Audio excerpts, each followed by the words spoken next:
Nike just removed John Morant sneakers from their website and their app. So if you're trying to get a pair of his signature sneakers, you're going to have to look somewhere else other than the Nike website, because the NBA superstars sneakers are nowhere to be found on the online store days after the second gun incident. The Ja 1 athletic shoes were released April 19th and have been very popular. However, Nike site this morning, not available. In fact, outside of a few t-shirts, there isn't anything Morant related. They were swift in removing. Nike hasn't totally erased Morant sneakers. There's a new mismatched quote unquote hunger colorway that's scheduled to be released on May 25th. So we're going to see, and it's in the upcoming section on Nike sneakers app. Of course, Morant signed a multi-year deal with Nike back in 2019. But could be in jeopardy of losing his endorsement. And the 23-year-old is they're still deciding his punishment. The NBA, he's been suspended, I think, indefinitely. Now, a lot of athletes have a lot to say about this. What are your thoughts before we play clips from others?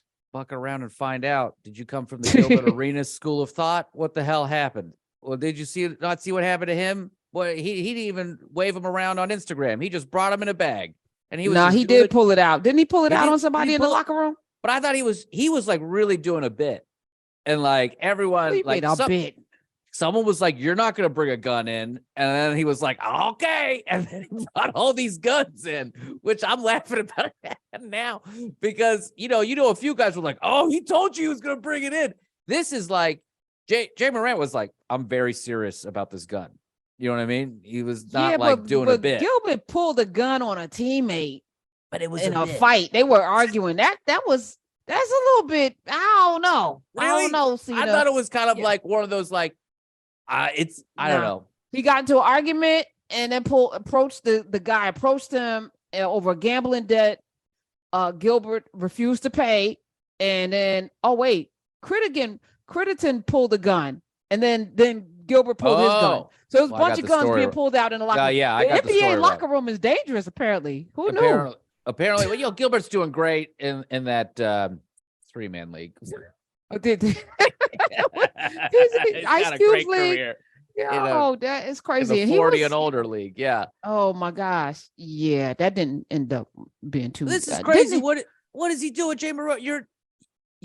This is different. Things change when you make 9 figures or whatever. I don't know how many zeros that was. Whatever.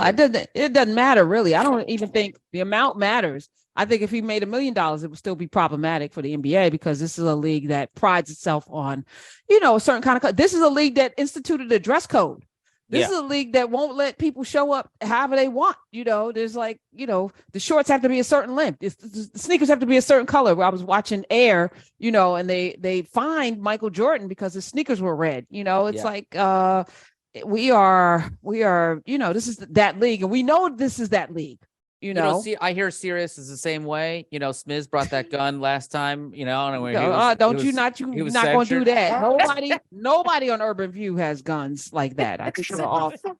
Thank you, Smiz. Yeah, yeah. The hell you bringing Smiz? Why is he in it? Right? Yeah, you're not going. What you not going to do? No, that will never happen. The great thing about Urban View is we're so dope and our audience is so amazing that we don't need security or guns, because we are covered. We're covered by something y'all can't even understand. So you just better go ahead with that. This is just crazy. That said, a lot of folk. So I'm gonna play JJ Redick, because a few weeks ago I praised him for talking about people needing to stay in their lane when they don't know anything about what athletes go through, at that level.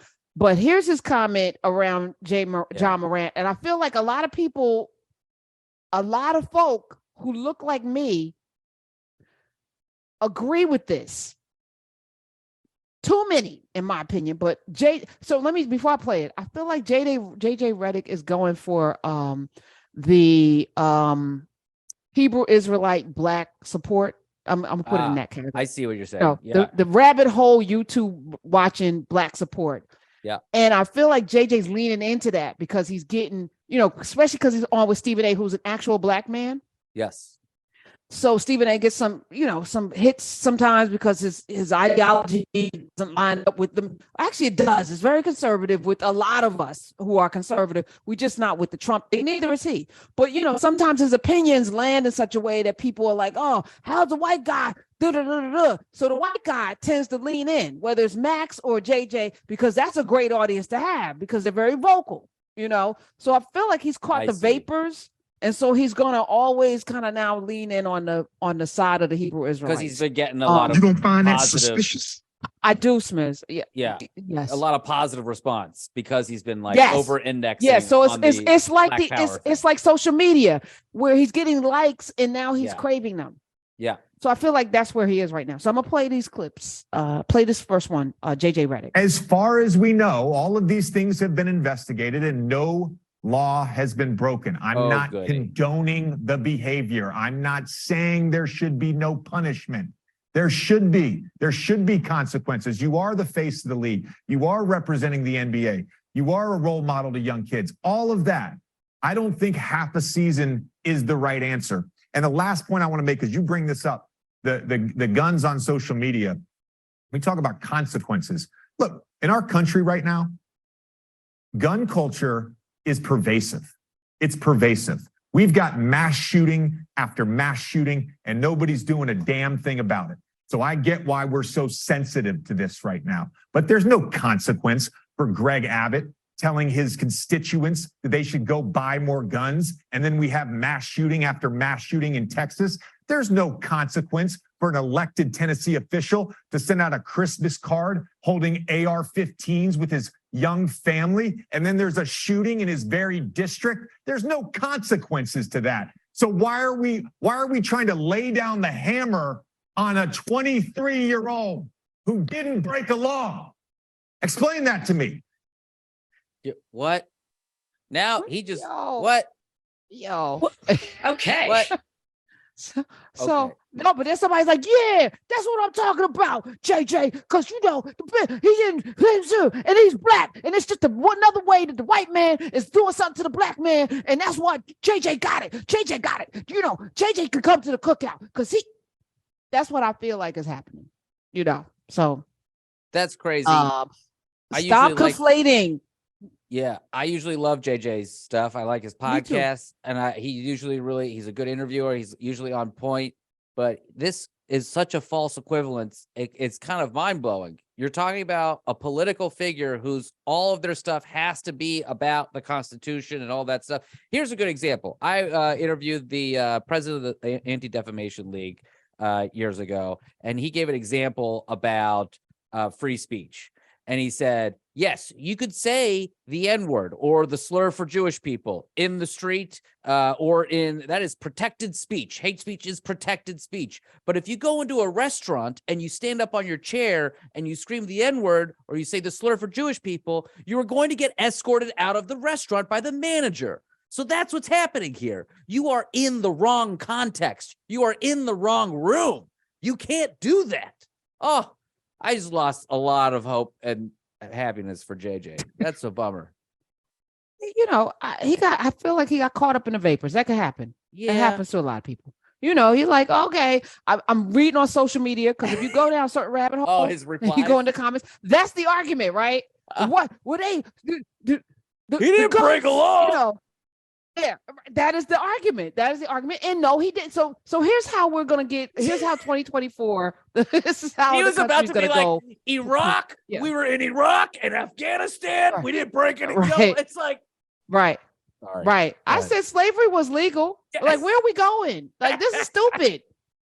Just because something's legal doesn't make it right. And at the end of the day, dude, you in the NBA, you know damn well your white ass couldn't have, you couldn't have rolled up waving a gun and gotten away with it. So knock it off. Like, give me a break. And stop letting black people gas you up. Because you still might bring raisins in the potato salad with the raisins. You still might. I don't quite trust you now. Who is this person? You've brought this up before with the raisins and the potato salad. I don't know who these people are. Shut up. You better shut up. Shut up.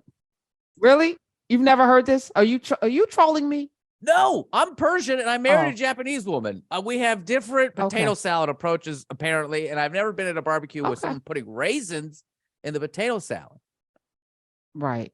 Well, actually, craisins. I feel like you haven't been at too many office potluck things. Like, no, Lord, I've been working for myself for 15 years. Right. Okay. Yeah. So you are not experiencing your melanemic cousins showing up with like all kind of stuff with random hot dog bits and different, bean salad, and then they put raisins and stuff, like, no seasoning, chicken that looks like, like themselves, no seasoning on anything.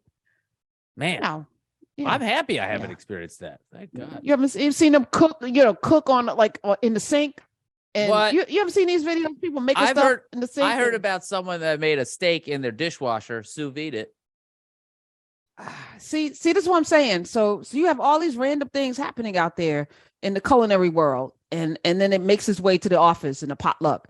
I don't eat from things. Nope. A student of mine brought some delicious looking, smelled good Filipino food that his mom and sister made, but I ain't seen the kitchen. I don't know if y'all washed your hand. Like I'm gonna think you wouldn't bring your professor something, but I don't know. So I was polite. What was this person I think I was supposed polite. to do? Send a video of the cooking being done? Listen, y'all know you ain't bringing me nothing in some foil that ain't come in a wrapper that I can't open myself. I'm not eating it, and hope I don't insult you, but don't show up with no cookies that you made or. Smith's tried to give me cookies a while ago, and and I love Smith's, but I'm like. No. Wow. Nope. Here we go. Well.